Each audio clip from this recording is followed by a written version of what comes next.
Kathye is a tremendous artist, teacher, arts advocate.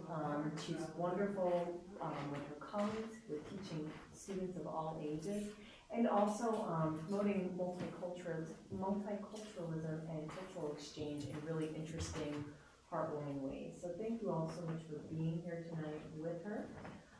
She'll be out in just a moment. And the nice thing is one of her friends here, Chris, will be helping to video this because Kathye has many friends all over the place. She does. Yeah. Well, surprise, surprise, Kathye has friends everywhere. Right. And Chris was kind enough to do a video of the talk, so you'll see him walking around and kind of following Kathye so people near and far can enjoy Kathye, Karen, and Ben's work. So thank you for doing that. You're very welcome. Yeah. Yeah, yeah. Yeah, So if without anybody, further ado, wanted to start there we tonight. go. The wonderful artist, friend, board member, Kathye. Kathye. Oh my God, there's a lot of people. Thank you. Let's say the last time we were sitting here, I think there was one, what, 7 of us, Kathye? I think so. But thank you so much. So, you know what? I think I'm going to start with you guys if you have some questions about what I do or what we do. So I've been doing mud cloth painting since, oh goodness gracious, 1995. So how this started was I was working in an after-school program, and my boss wanted us to have a little more diversity. And she said, I'd like to do some more African art.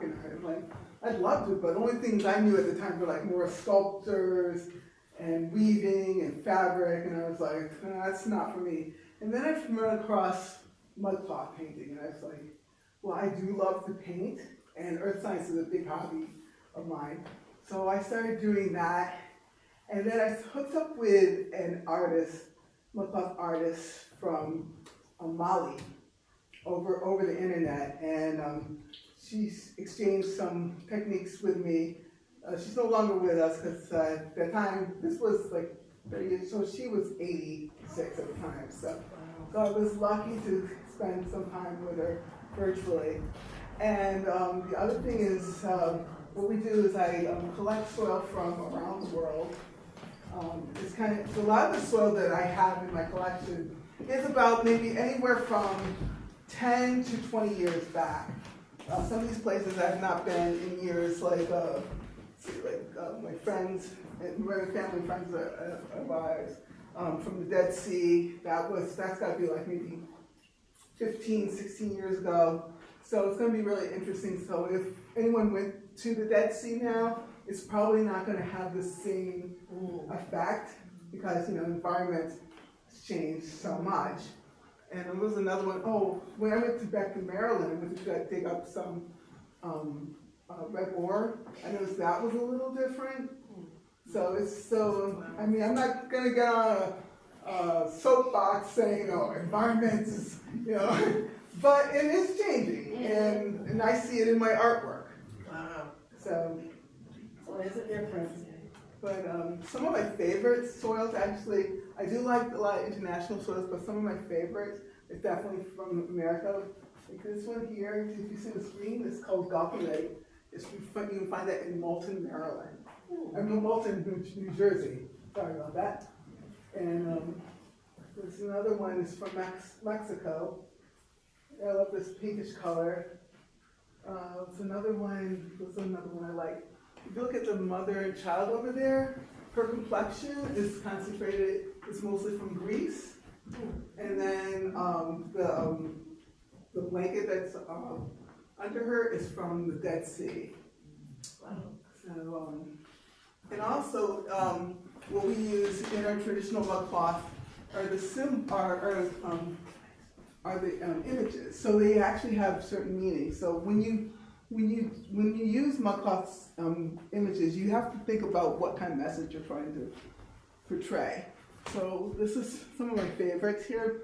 There are more, but I also know that the space in the gallery is limited. So I mean, if I could, it would probably be all these samples and then no paintings.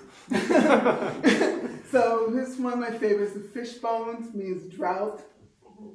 Hunter is one of the favorite, and actually, if you ever look up Professor Corhogo Mucklaw painting, a lot of people, especially a lot of men, love to use a hunter.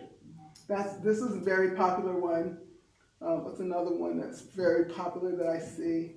The guinea fowl, which means feminine beauty or inner beauty. It's whatever you want to say. Because I like the lion, which means royal power. Another one here, bird. I use this, in fact, when I've done mucklaw, especially with a lot of young people. The freedom bird, people always go, oh, I like the freedom bird. A lot of young people like the freedom bird. And of course, I like the crocodile, which is male fertility, which is kind of interesting because if you look at that's male fertility, the chicken is female maternity. I don't know why chickens and crocodiles go together. I don't know why. I'm just like, I thought that was kind of interesting, but actually there is more. So you could actually look up the beliefs and myths of the Corhogo tribe in the Ivory Coast, and it is actually a fascinating story. Of course, the goat, male prowess. Snake is earth, but also another one I used to use earlier was turtle, and I thought, oh shoot, I should have brought the turtle. But turtle also is the earthbound. Actually, earthbound is either a snake, turtle, or lizard, which I could have done that too. But when I do my workshop, people who come to my workshop, I will get more more description about that. Here's another one. I love this one. I use this one a lot. Swallow, which means trust. And if you think about it, it actually explains it because the head's turned, and so her back is turned from somebody, so they trust you enough that they can turn their head. Okay, and then the tree, I use this a lot. In fact, you might see it on some of the fabric that I'm using tonight, which is sacred wood where the Poro Society met. And it was like a group of people from different tribes from Senegal, from the Ivory Coast, from Sierra Leone, and they'd all kind of gather around a tree, and that was where they made a lot of important political decisions and stuff like that. So I always like using this as well. Let's see. I don't know what else. Anybody have any questions? I'm very good. Could you speak to the history of mudcloth? Like where it began? So it actually comes from two different tribes. One from the Ivory Coast, from Corhogo Ivory Coast of the Sunuto, thank you, Sunuto people. And then in Mali, where they teach in the University of Textiles. So if you ever get a chance to go to West Africa and go to Mali, you should check out. It's a beautiful, beautiful place. And it's from the Bogolan people. And so it's funny, they have two different styles. So the Corhogo people are more of the drawings, like the pictures, whereas the Bogolan people are more of the symbols. And I had, so here's a combination. This is the Bogolan people, Bogolafini symbols. So this is a symbol for iguana's elbow. So in iguana is supposed to be a sign of good luck, because if you can see an iguana, it means there's water someplace nearby. One of my favorites, luxury symbol. So that's supposed to symbolize a bed of bamboo, like a woman's would dream to be so rich, so beautiful, so admired that all she has to do all day is to lay on a bed of bamboo. I tried it. I haven't had anybody bring me anything. I got them on. I literally have them on my clothes. I'm like, I don't know. I think I need to put on more of my clothes. Let's see. What's another one? Oh, so this my talk is based on my little artist that's in the next room. His name is Benjamin. And I call it Boy Joy. So this symbols rhythm. So these are drums, and that's the way he is. He's very active. And this symbol is called Little Star. And the reason why it's called Little Star is that the explanation of it is that a child will be running in the woods or at night running back and forth. And when kids are looking at stars, they just kind of zigzag around. And so this is the movement of the child, and these are the stars they're looking at, and that is definitely bad. So let's see, what else can I show you, or any other questions? Yes?